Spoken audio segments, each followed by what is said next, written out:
A seguir, você vai ouvir o trecho dublado da pregação com o tema Aprofundando-se na Oração. Na descrição, você encontra links para adquirir obras que irão te inspirar.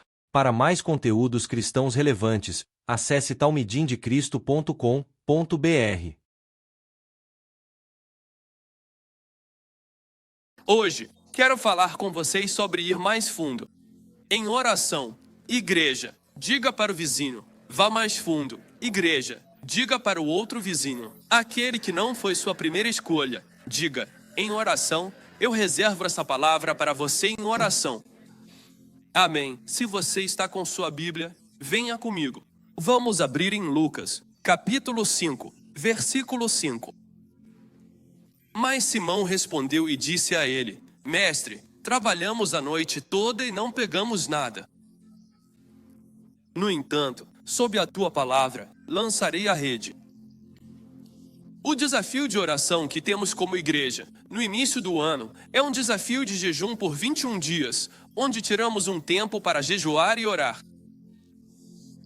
Mas no meio do ano, estamos assumindo um desafio de oração, onde tiramos tempo para orar, interceder e jejuar, para nos realinharmos com os propósitos de Deus e chamar para o restante do ano. É possível chegar na metade do ano e ficar desanimado, ficar decepcionado. Isso aconteceu com Neemias quando o muro estava pela metade. Diz a Bíblia, o povo ficou desanimado. O inimigo começou a tramar conspirações, mas então eles oraram, e Deus ajudou a transformar os planos do inimigo em nada. Eles conseguiram terminar o muro. E eu falo profeticamente, as coisas que Deus começou na sua vida, Ele vai completar na sua vida. Se você buscar a face dele, se você orar, e se você perceber isso, talvez você tenha se desviado. Mas é hora de voltar para Deus, se aproximar de Deus, ser recalibrado para o propósito de Deus. Se você se sente confuso, perdido, distraído, um pouco derrotado, decepcionado, não é assim que você começou este ano. Tipo, cara, eu só estou esperando até janeiro. Não. Você não precisa esperar até janeiro. O Senhor tem uma palavra para você agora mesmo. E é o seguinte, agosto chegou. Estamos no meio do ano e é hora de recalibrar. É hora de se renovar. É hora de se comprometer de novo. É hora de recomeçar. É hora de voltar. É hora de se levantar de novo. É hora de deixar a decepção para trás. É hora de buscar o rosto do Senhor novamente. É hora. Olha, você não precisa estar motivado. Você pode escolher fazer isso. E se você estava esperando por um sinal, eu sou o seu sinal. É hora de buscar a Deus. Vamos lá, alguém. Vou compartilhar com você apenas 5 pensamentos sobre essa pesca milagrosa. Alguém grite, pesca milagrosa. É exatamente isso que Deus quer que sua vida tenha este ano. Uma pesca milagrosa. É exatamente isso que Deus quer que o seu ministério tenha este ano. Seu grupo de vida é uma pesca milagrosa. É exatamente isso que o Senhor quer para suas finanças e sua saúde. Uma pesca milagrosa. Mas a primeira coisa que quero destacar, e onde a história começa, é o que vou chamar de vida sem Jesus. Porque uma vida sem Jesus é uma vida. Vou resumir nesta frase. Trabalhamos a noite toda e não pegamos nada. Jesus não estava no barco.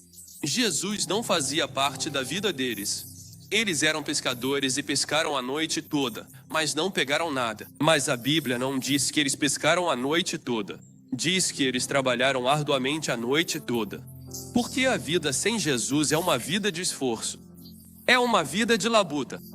É uma vida de fardo. É uma vida de pecado. E é uma vida de não conseguir nada. Você está sempre correndo atrás e nunca consegue alcançar. Seu coração tem um vazio do tamanho de Deus que nenhum sexo, nenhuma balada, nenhuma droga pode preencher. Nenhum namorado, nenhum carro novo, nenhum diploma de graduação, mestrado ou promoção pode preencher. Porque se isso preenchesse, você não precisaria beber até dormir. Se isso preenchesse, você não precisaria ir para a balada. Se isso preenchesse, você não precisaria de maconha. Se isso preenchesse, você não precisaria se chapar. Mas por que tem algo ali? O que é esse algo? Falta o Altíssimo no coração. E é por isso que existe esse desejo, essa saudade. Mas a Bíblia descreve o estado de uma pessoa sem Jesus assim, espiritualmente morta. Efésios 2:1, separado de Deus. Efésios 4:18, debaixo da ira de Deus. João 3:36. Vivendo nas trevas. João 8:12. Escrava do pecado. João 8:34. Condenada. João 3:18. Cegado pelo Deus desta era. Segundo o Cristão 4:4. Sem esperança e Deus Efésios 2:12.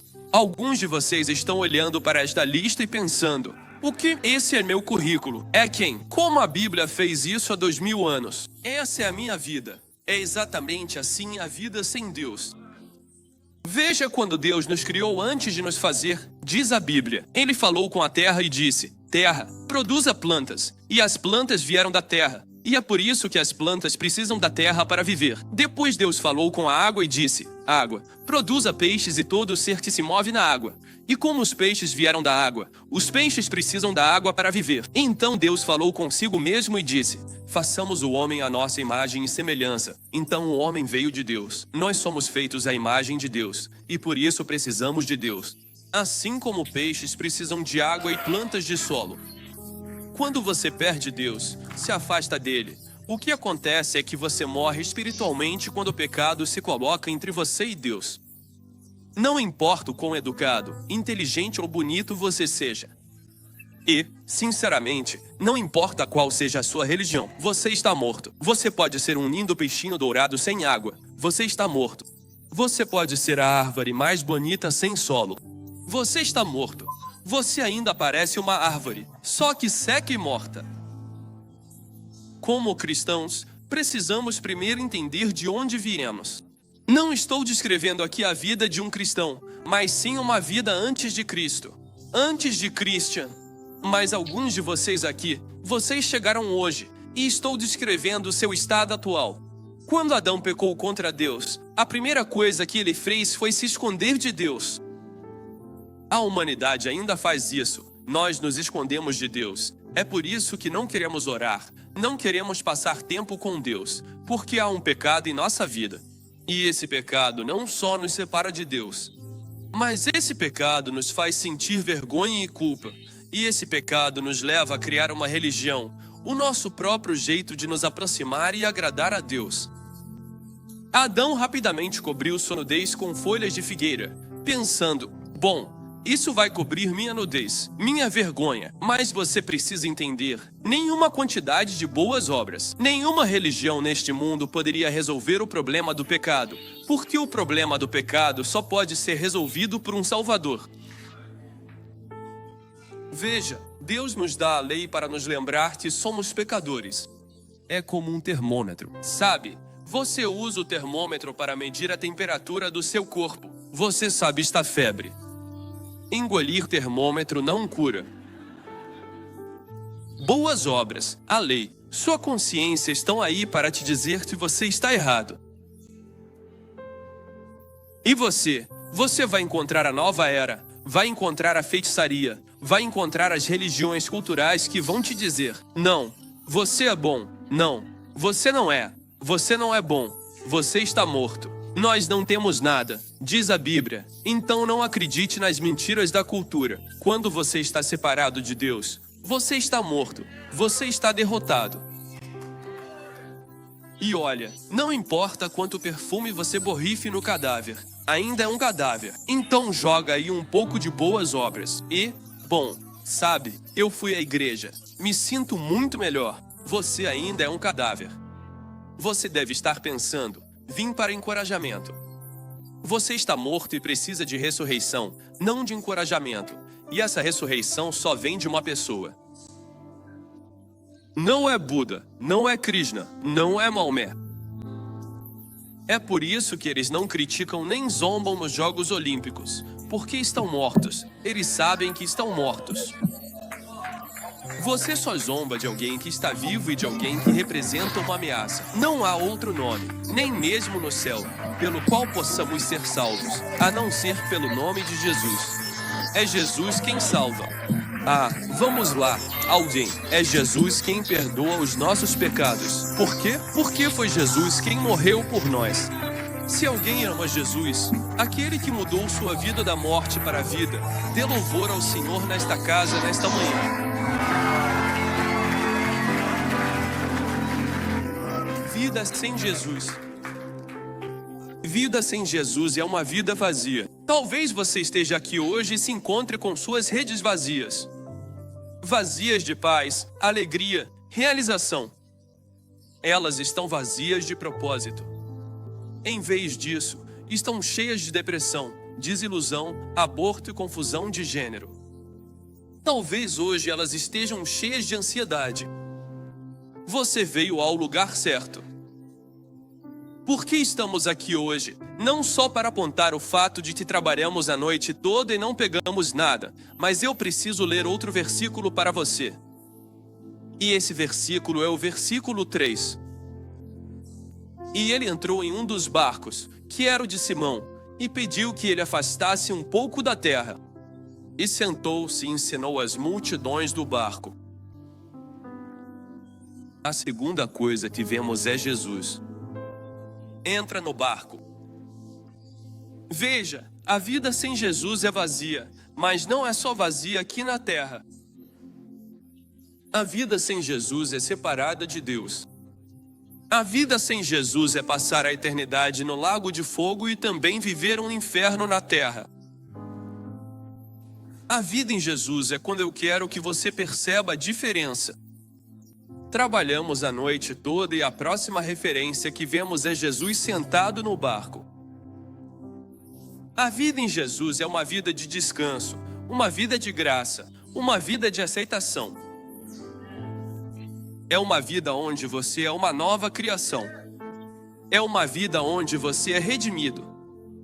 É uma vida onde você é habitado pelo Espírito Santo. É uma vida onde você é purificado por Deus. A vida em Jesus é uma vida nova. Alguém pode dizer amém? É onde você está sentado nas regiões celestiais. Você faz parte do corpo de Cristo. Você é cidadão do céu. Você se torna vitorioso. É quando você é justificado. É quando você é purificado. A vida em Jesus, a Bíblia diz, e ele ensinou as multidões, porque quando você se torna cristão, Jesus vem morar dentro de você. Antes mesmo de começar a fazer coisas para Deus, você precisa aprender quem você é em Deus. Caso contrário, você vai acabar caindo no legalismo, tentando conquistar o amor de Deus.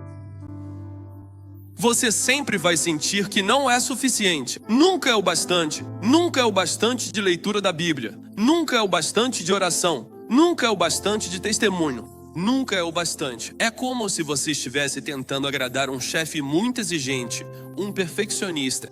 Mas o desafio que precisamos entender hoje é que Jesus nos apresentou, não o nosso chefe que está no céu, mas o nosso Pai, que está no céu. Há cerca de 13 a 15 referências a Deus como Pai no Antigo Testamento, mas só no Evangelho de João há 100 referências. O Novo Testamento nos diz isso. Quando você se torna cristão, Jesus passa a viver dentro de você, mas algo acontece no mundo espiritual. Você se torna filho de Deus. Se você não entende essa revelação, orar vai ser uma obrigação, orar vai ser uma disciplina. Orar vai ser como ir ao dentista, eu preciso, mas gostaria de não precisar. É como arrancar o dente do siso. Orar vai ser como limpar o quintal. Você vai pensar, eu tenho que arrancar aquelas ervas daninhas. A oração se torna um fardo. E se você faz, você odeia. E se faz, acaba odiando todo mundo que não faz. Por quê? Porque você não desfruta de Deus. Você não o ama.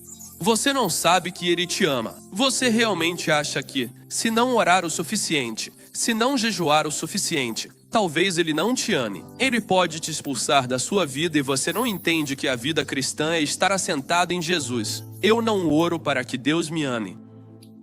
Eu oro porque Ele me ama. Eu não jejuo para que Deus me aceite. Eu sou aceito, e por isso jejuo. Eu não faço o que faço para o Senhor, pregando, viajando e pastoreando a igreja, porque tenho medo de ir para o inferno. Eu faço isso porque amo a Deus, e amo a Deus porque Ele amou o mundo de tal maneira. Amor, você pode? Você pode me trazer minha ilustração, meu exemplo vivo? Quero mostrar para vocês um exemplo, só por um momento. E espero que isso comunique.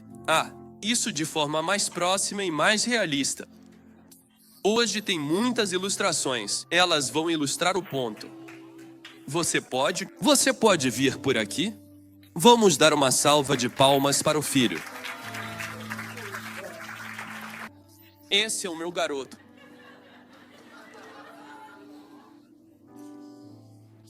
Ele ainda não me chamou de papai. Ele não sabe engatinhar, não sabe falar.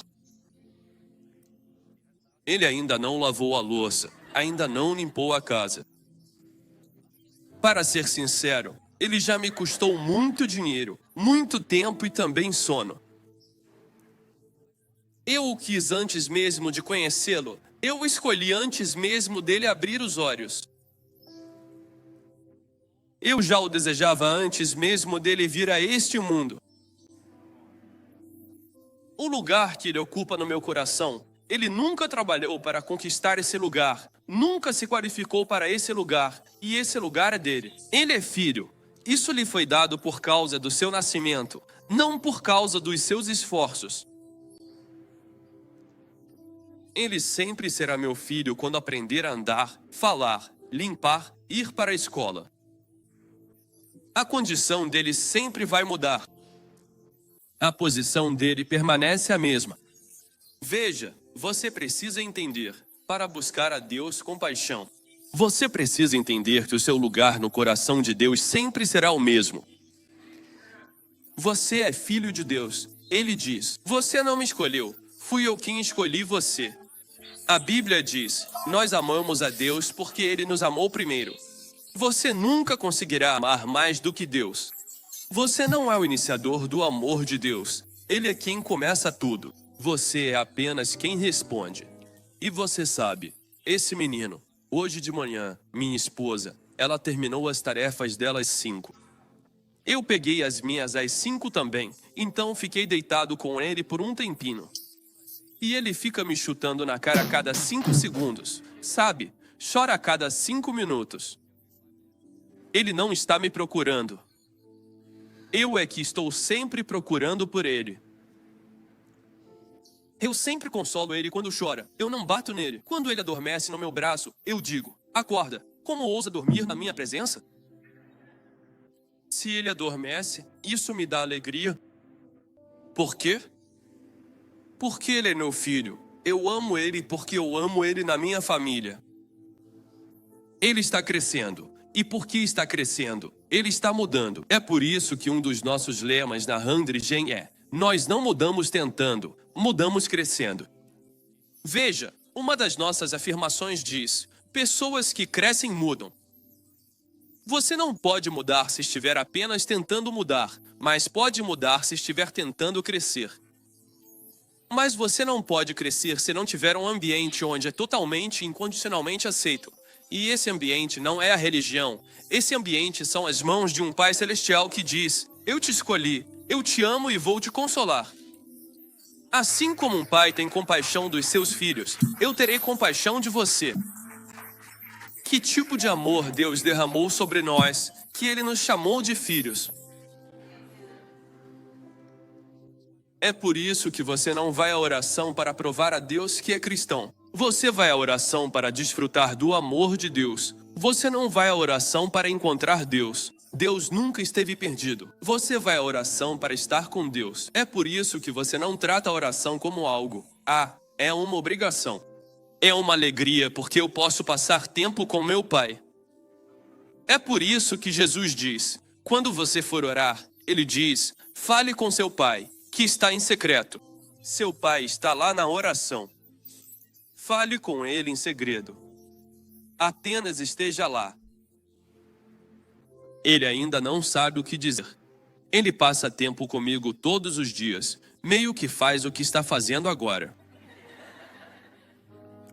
Eu aprecio muito a companhia dele e Deus também aprecia a sua. Ele te ama muito. Se você não tiver essa revelação, nunca vai desfrutar da oração.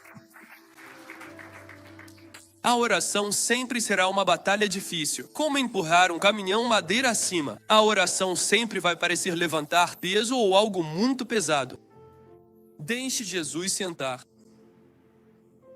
Deixe a presença de Deus repousar na sua vida. Nós não lutamos pela vitória. Nós lutamos a partir da vitória. Nós não fazemos coisas certas para sermos justos. Nós somos justos para podermos fazer coisas certas. Pela graça, fomos salvos, não por boas obras, para que ninguém se glorie.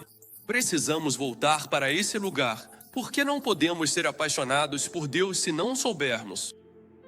Ele morreu, nos ama, e não há nada que possamos fazer para que Ele nos ame mais. Ele não fez nada para merecer esse amor. Eu não o amo porque ele é bonitinho. Eu o amo porque ele é meu filho. Mas ele é bonitinho, sim.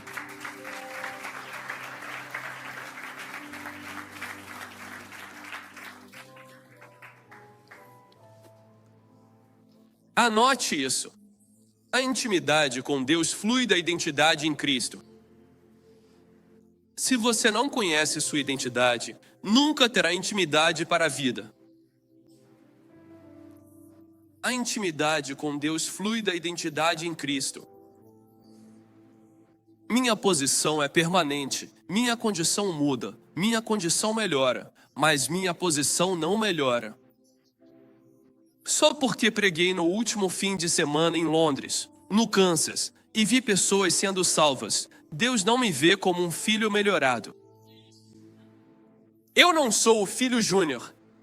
Eu sou filho de Deus.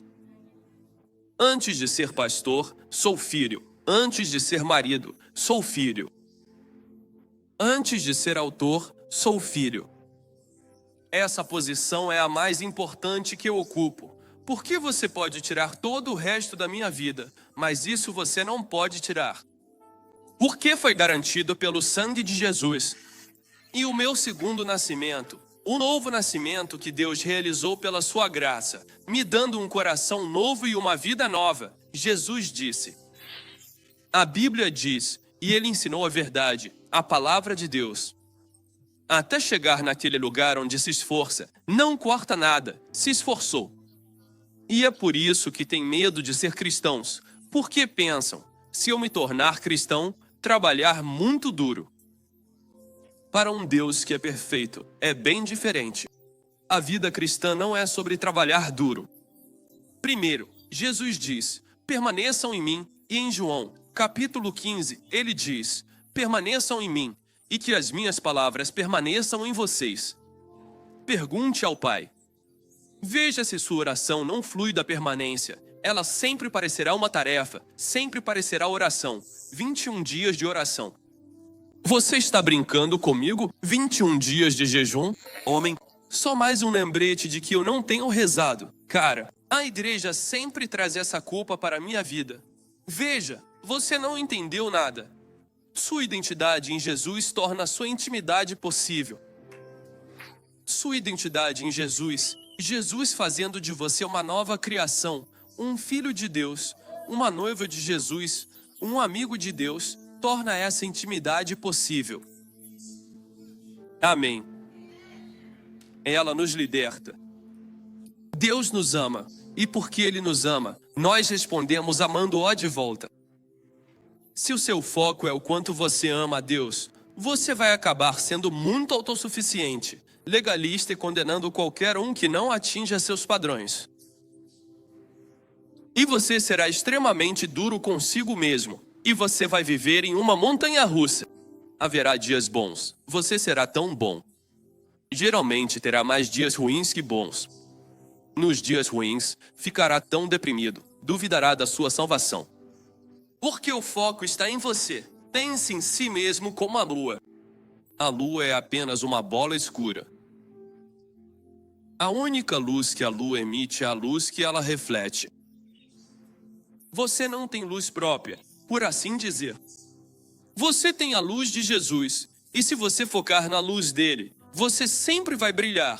Se você focar no amor dele, você sempre vai amá-lo de volta. E quando você se concentra no seu amor por ele, seu amor diminui. Seu amor será assim e assim.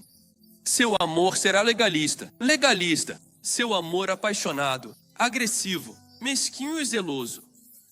Você é apaixonado por Deus. Tipo, em todo lugar. Você não terá compaixão, não terá bondade, não gostará. E honestamente, em metade dos dias você vai estar animado. E na outra metade, deprimido. Porque você não é estável. Adivinha quem é estável? Ele é. O fogo dele é o único que nunca se apaga. Foi isso que chamou a atenção de Moisés quando ele chegou à sarça ardente. Sabe, o que chamou a atenção dele não foi o fogo na sarça. Foi o fato de que o fogo não se apagava. O meu fogo se apaga. Eu tenho dias ruins. Eu tenho segundas-feiras. E, sabe, na sexta-feira a felicidade aumenta. Na segunda despenca. Então, esse sou eu. Eu sou um ser humano. Mas se eu focar em mim, isso vai ser ruim. Jesus não me deu a salvação para me colocar numa esteira de desempenho. Salvação não é uma esteira. Salvação é um berço. E ele diz: você é o bebê. Eu sou o pai. Eu vou cuidar de você. Eu vou fazer você crescer. Eu vou te ajudar. E vou te amadurecer através da minha graça. Você foi salvo pela graça. E vai ser sustentado pela minha graça. Meu filho não tem a menor chance de se tornar adulto sem o amor incondicional e o cuidado dos pais. Todos os dias. Pelo resto de sei lá quantos anos. 10, 15, 25, 35. Beleza, pelo menos 10 anos. Não é só o nascimento que ele precisou dos pais, é o crescimento dele. E muitos de nós pensamos: Jesus morreu por mim na cruz, ele cuidou dos meus pecados. Daqui para frente, é como se ele tivesse passado o livro dos mandamentos e dissesse: agora, aprenda a andar, aprenda a rotar, aprenda a se limpar de verdade. Aprenda a correr e fazer todas essas coisas. Boa sorte, eu vou estar do outro lado torcendo para que você termine. E vou te aplaudir. Isso não é cristianismo. Cristianismo não é isso. Não é tente mais. Cristianismo é: eu terminei na cruz, o que é a palavra de Jesus. Ele diz: está consumado. E então Jesus diz: eis que estou convosco todos os dias. E ele não está do lado de fora gritando para nós: tente mais. Ele está dentro de nós, nos impulsionando, nos dando o desejo, nos dando a graça. Então, quando você olha a partir dessa posição, a oração se torna um prazer. A oração se torna algo que você quer fazer porque Deus não está bravo com você. Ele te ama. Ele quer estar com você. E por que você não iria querer estar com Ele? Amém. Jesus, a Bíblia diz, sentou-se no barco de Pedro. Mas eu quero que a gente vá um passo além. E é isso. Quando ele se sentou e terminou de ensinar, a Escritura diz: então falamos sobre a vida sem Jesus e a vida em Jesus. E vamos abordar agora a vida com Jesus. Lucas, capítulo 5, versículo 4. Então ele parou de falar. Ele disse a Simão: faça-se ao largo e lance as redes para a pesca. Eu amo isso porque, sabe, aqui, quando Jesus estava no barco, ele estava só um pouco afastado da margem enquanto ensinava. E esse é um lugar muito importante. Todos nós precisamos começar aqui, sempre estar nesse lugar. Mas é desse lugar que seguimos em frente. E que lugar é esse? Nada do que eu faça pode fazer Deus me amar mais ou menos. Agora, algumas pessoas ficam assustadas com esse pensamento porque dizem: bem, Vlad, você está dando a todos uma licença para pecar. Primeiro de tudo, eu nunca conheci uma pessoa que precisasse de uma licença para pecar. Pecar não é algo do tipo: ah, deixa eu ir pegar uma licença para isso. Ok, então, a gente não precisa de uma licença para pecar. A graça não é uma licença para pecar. Saber que Deus te ama não é uma licença para pecar. É poder para vencer o pecado. É poder para viver uma vida santa. Esse poder está somente em Jesus e na sua graça. Jesus está ali, termina de falar e diz a Pedro. Ele diz, agora quero que você vá para águas mais profundas e lance as redes para pescar. Veja, a salvação cristã sempre leva ao que chamamos de santificação. Agora, para alguns de vocês que talvez não entendam o que é a palavra santificação, deixe eu explicar. Em termos bem simples, é quando o bebê cresce. Por exemplo, meu filho nasceu com 3,5 kg. Hoje esse menino está 7,7 kg, com 4 meses e meio. Como ele foi de 3,5 kg para quase 8 kg? Isso se chama crescimento.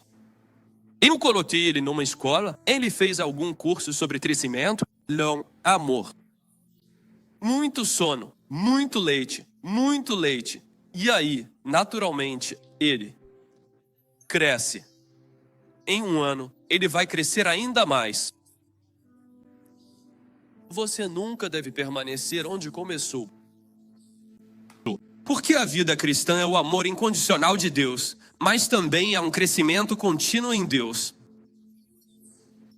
Um cristão que diz, bem, Deus me ama. E ele permanece do mesmo jeito pelos últimos 20 anos.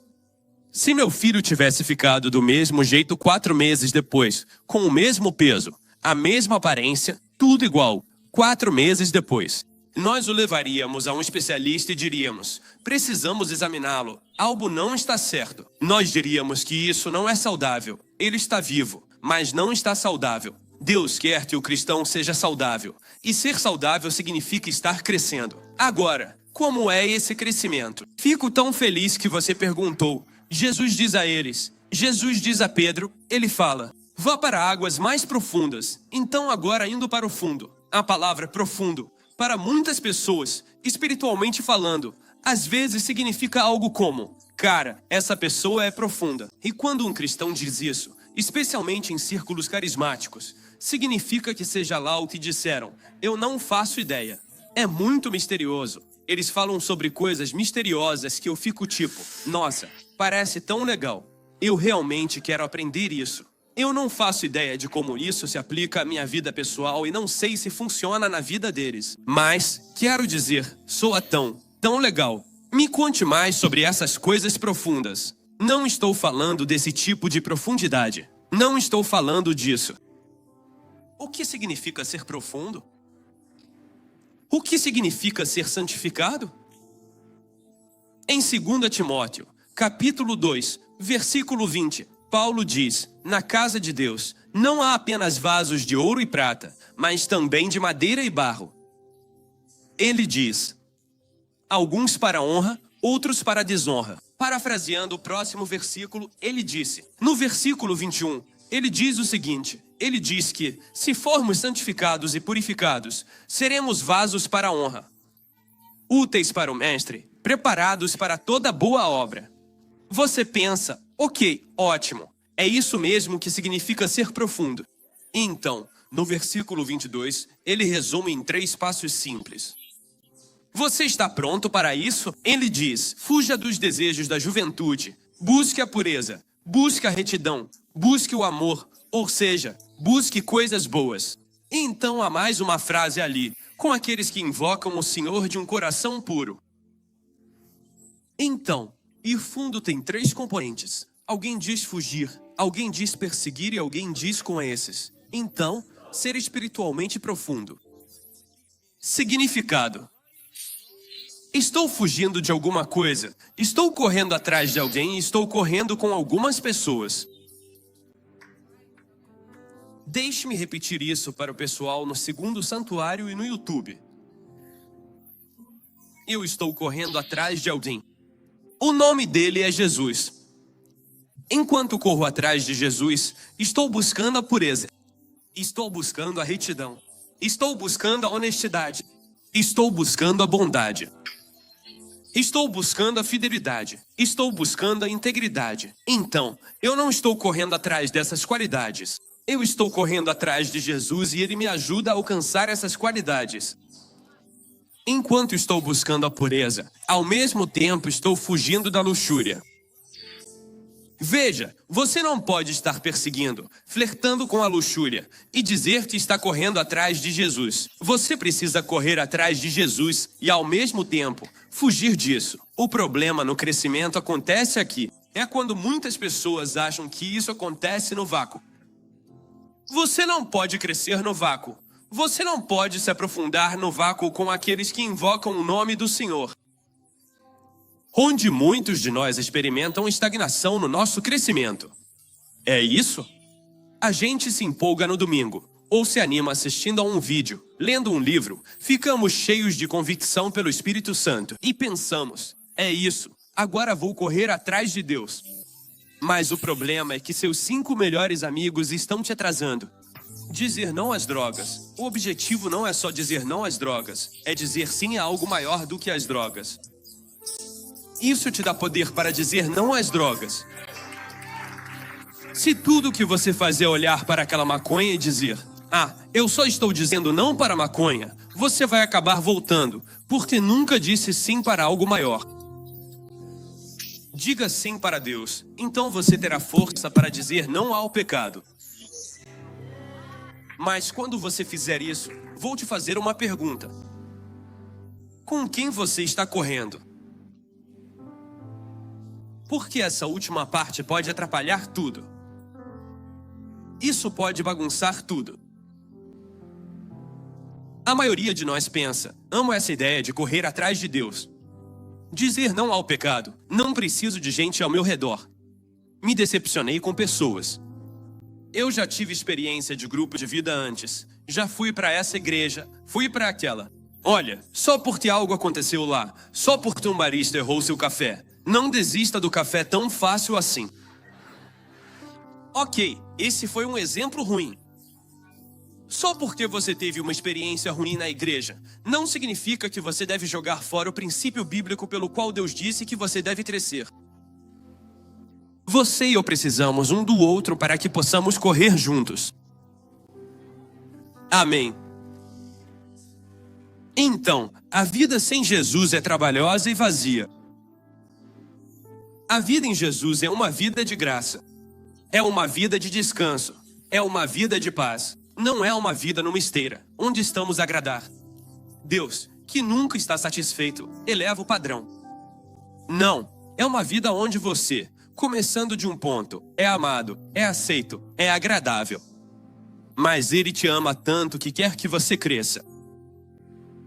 Ele não te estica. Eu não estico meu filho todo dia.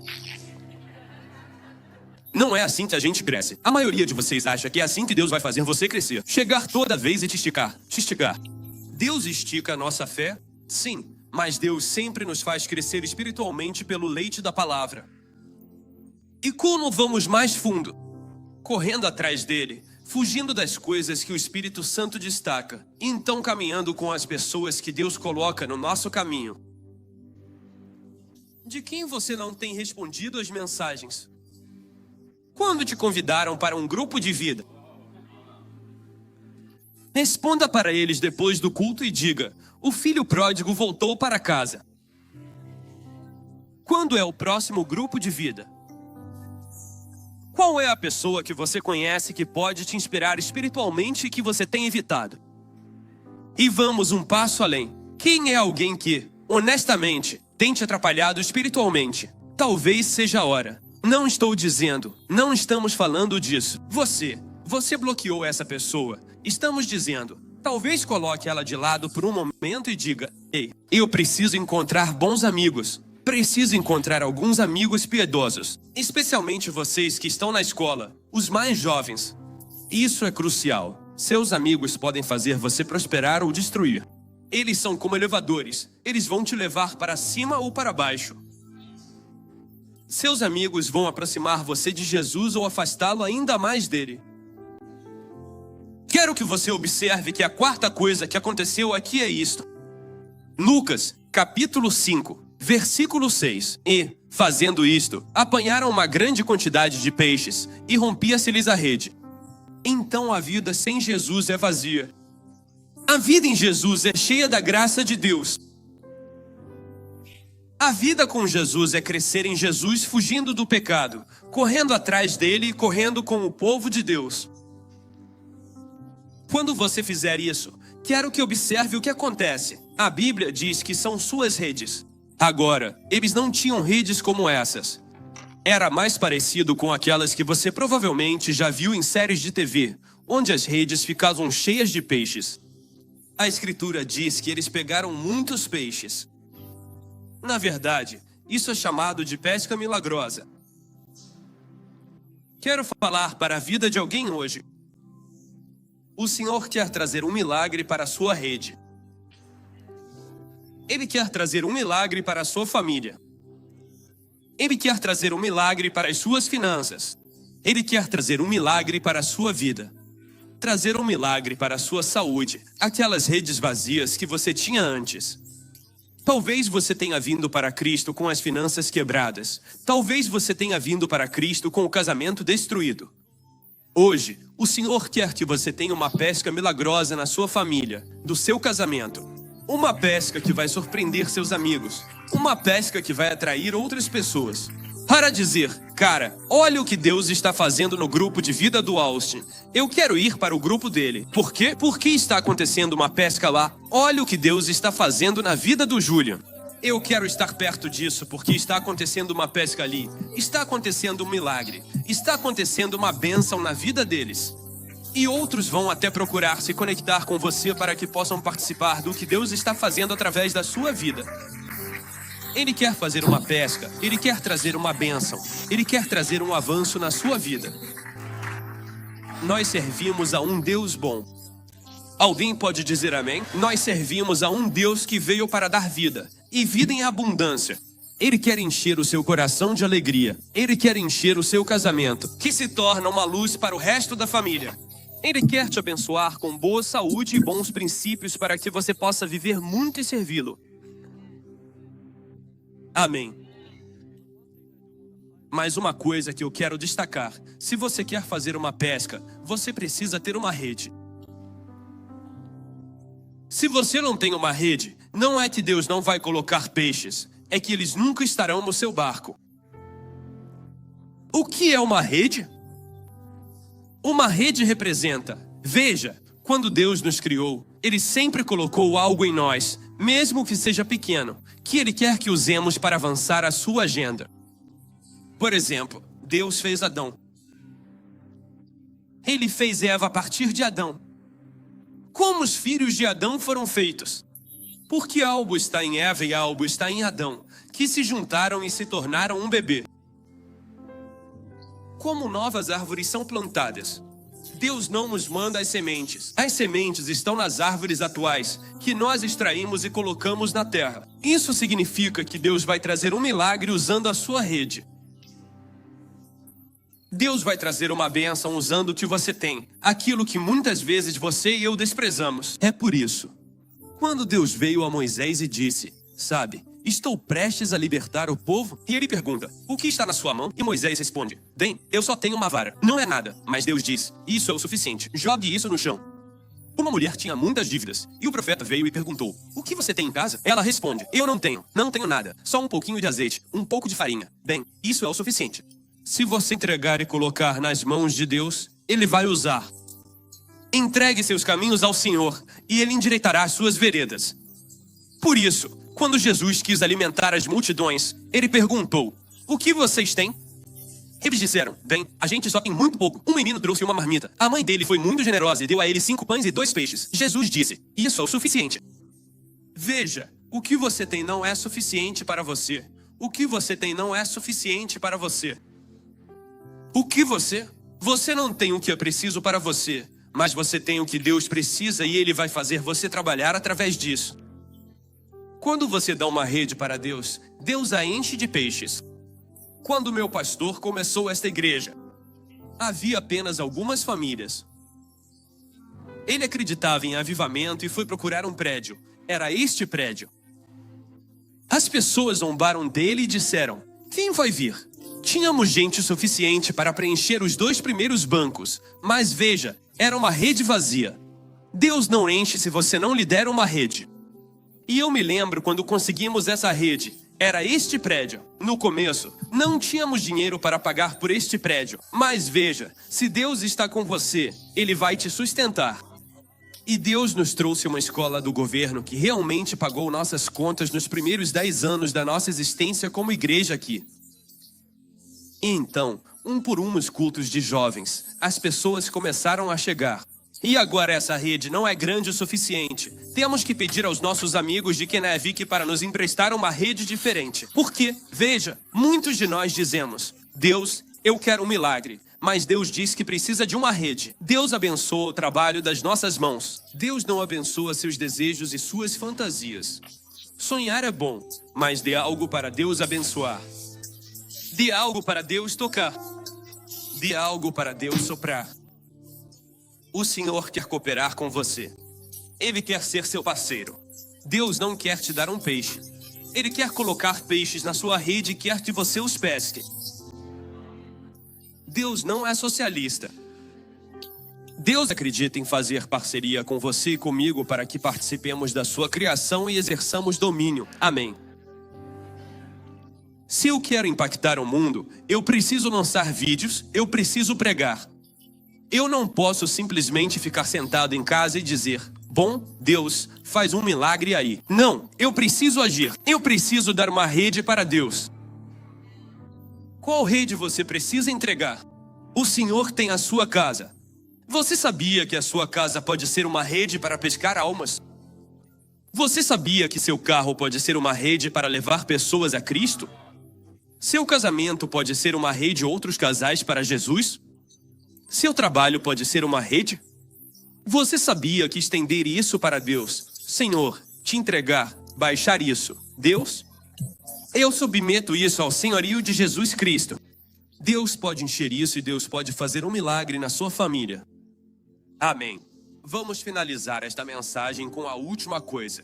Então a captura milagrosa acontece aqui. A rede está cheia de peixes. Agora você vai pensar que Peter está prestes a começar uma captura milagrosa. Ministérios Internacionais, LLC. Jesus. Vamos fazer de novo. Jesus. Qual é a fórmula? Vamos criar cursos eletrônicos e escrever um livro sobre como ter um dinheiro milagroso. Jesus. Vamos começar um canal no YouTube e contar a todos como ter uma renda de 6 dígitos em parceria com Jesus. Não é isso que acontece. Não é assim que essa história termina. Como essa história termina está em Lucas, capítulo 5, versículo 11. Quando trouxeram seus barcos para a terra, deixaram tudo para trás e o seguiram. Uau! Nunca abandone Jesus por causa dos peixes, mas às vezes você vai ter que deixar os peixes por causa de Jesus. Muitos de nós comemoramos na balada aquilo pelo que oramos na igreja. A gente comemora com bebida aquilo pelo que lutou com lágrimas. Verdadeiro avanço é aquele que te aproxima de Jesus. Não te afasta dele.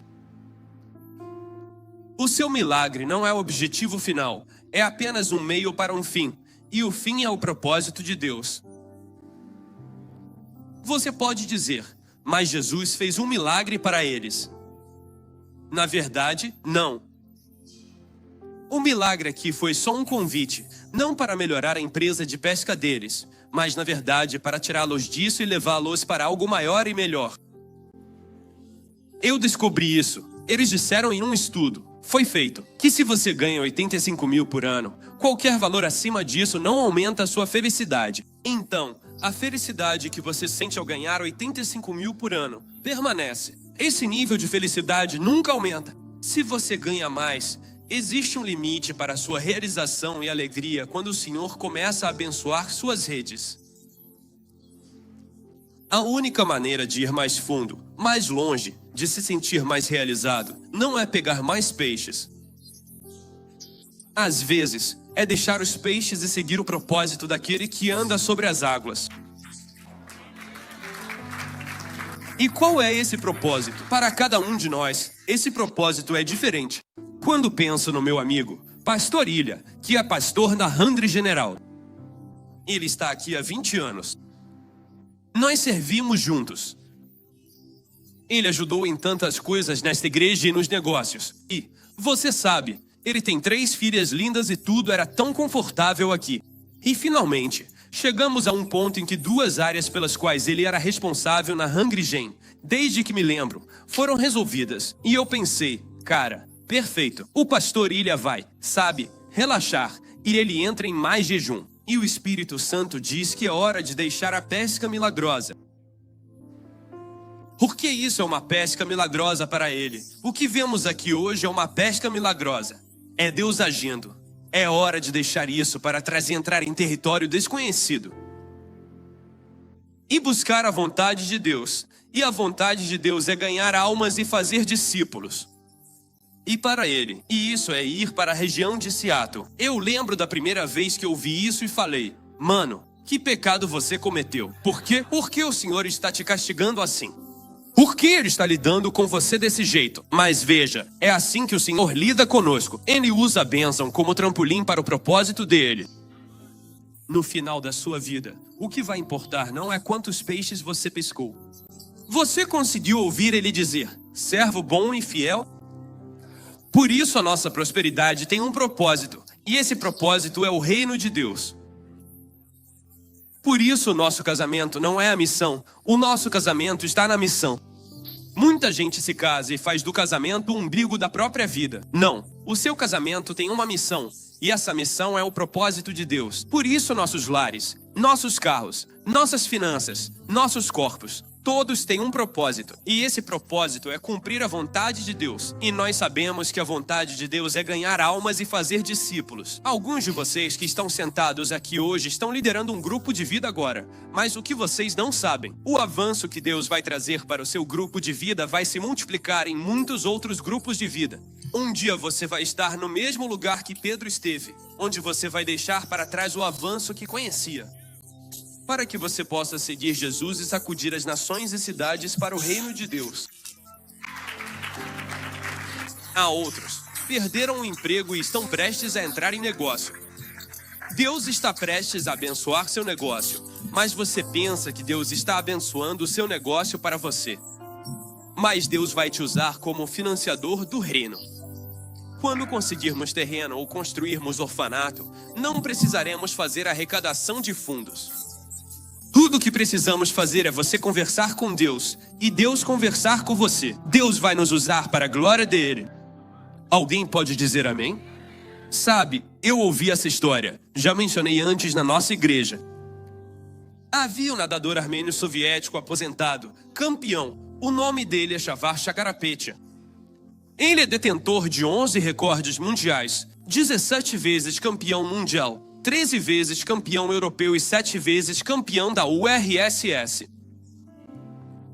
No dia 16 de setembro de 1976, durante sua corrida habitual de 12 milhas com seu irmão Camo, um bonde estava transportando 92 pessoas e caiu na água gelada ao lado. Esse ônibus estava a cerca de 24 metros da margem e a 10 metros de profundidade. Então, essa é a foto daquele incidente.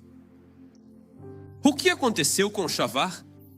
Então, ele vence campeonatos ao redor do mundo, seu título olímpico, recorde mundial na natação, correndo 12 milhas, vê um ônibus deslizando para fora da estrada e caindo nesse lago congelante. Uma opção é, sabe, fazer o quê? Talvez muita gente faria isso. Deixa eu só ligar para os serviços de emergência. Deixa eu estender as mãos e orar por eles. Porque, sabe, eu não faço esse tipo de coisa. Eu compito e ganho troféus em vez disso. O que ele fez foi correr até lá, pular naquela água congelante com vidro por todo lado, sujeira por todo lado. Como o ônibus afundou, ele levou cerca de 30 segundos para chegar ao fundo. Durante o mergulho, ele quebrou a janela de trás do ônibus para começar a tirar as pessoas de lá. Ele tirava as pessoas e as deixava na margem, e o irmão dele as reanimava. Ele fez isso por vários mergulhos. Ele gastava cerca de 30 a 35 segundos para cada pessoa. Ele tirou mais de 20 pessoas e apenas 20 pessoas sobreviveram. Ele ficou com tanto vidro e sujeira no corpo que desmaiou após o 20º mergulho e perdeu a consciência. Na verdade, se não me engano, ele ficou 40 dias inconsciente no hospital. Depois desse feito heróico, ele nunca mais conseguiu competir. 2 anos depois, essa notícia veio à tona porque era a antiga União Soviética. Então, eles mantinham um controle enorme sobre o que era divulgado. Fizeram uma entrevista com ele e disseram: "Conte-nos sobre aquele dia. O que você estava pensando? Por que fez isso? Você sacrificou sua capacidade de competir, sua chance de ser atleta mundial. O que você estava pensando?" E foi isso que ele disse, e eu cito: "Eu sabia que só poderia salvar algumas vidas. Eu tinha medo de cometer um erro. Estava tão escuro lá embaixo, eu mal conseguia enxergar alguma coisa. Em um dos meus mergulhos, acabei pegando um assento em vez de um passageiro. Eu poderia ter salvo uma vida naquele momento. Aquele assento ainda me assombra nos meus pesadelos." Aqui está uma pessoa sacrificando sua glória por uma missão maior. Aqui está uma pessoa que se sacrifica, se eu puder usar a terminologia bíblica. Seu milagre da pesca, abrir mão disso, nunca mais poder competir por algo que vai durar para a eternidade. É a salvação de pessoas. Agora, ele fez isso fisicamente, salvando pessoas. O que eu quero que saibamos hoje é que é bom ter um milagre da pesca. É bom ter um avanço na sua vida. Mas a eternidade não vai te recompensar com base em quantos peixes você pegou na sua rede, financeiramente, academicamente, nos seus relacionamentos. A eternidade vai te julgar com base em um único critério. Você fez o que Deus te pediu para fazer? Você fez isso com suas finanças? Você fez isso com o seu tempo? Você fez isso com a sua vida? Você fez isso com os seus dons? É bom que você esteja otimizando eles, usando-os para o reino de Deus hoje. Mas eu quero te perguntar, você está cumprindo o propósito de Deus? Porque às vezes usamos nossos dons para nossa agenda, glória, prazeres, fama e prosperidade. Para construir casas mais bonitas, para construir plataformas maiores. E em si, isso não é errado. Paulo diz a Timóteo: "Diga às pessoas ricas que elas podem aproveitar as coisas." Mas ele disse que elas acumulem um tesouro para a eternidade, que sejam ricas em boas obras, que sejam ricas para com Deus. Quero desafiar a nossa igreja. Enquanto cremos em milagres, cremos na prosperidade de Deus, cremos no romper de Deus, no fim das contas, a realização mais profunda da vida não é conseguir uma pesca milagrosa. É seguir o fazedor de milagres para onde ele nos conduzir. E se isso me levar a ser crucificado de cabeça para baixo, então essa será a maior vitória da minha vida. Que Jesus esteja satisfeito. E se isso me levar a começar uma igreja, se isso me levar a começar um grupo de vida, se isso me levar, seja para onde for, eu vou seguir Jesus. Se isso me levar a ser silenciado, censurado, preso, porque eu prego a verdade de Deus em uma cultura perversa e demoníaca, é o que é, mas eu vou seguir Jesus. Essa história não terminou com Pedro tendo um negócio maior, mas Pedro teve uma vida maior. Quem perder a sua vida por minha causa encontrará, mas quem preservar a sua vida perderá. Então, quando você e eu morrermos, eu não quero que as pessoas digam que ele foi embora de casa. Quero que as pessoas digam que ele voltou para casa. Porque minha casa é onde Jesus está. Minha casa é onde está a vontade de Deus. Que possamos viver por esse propósito. Amém.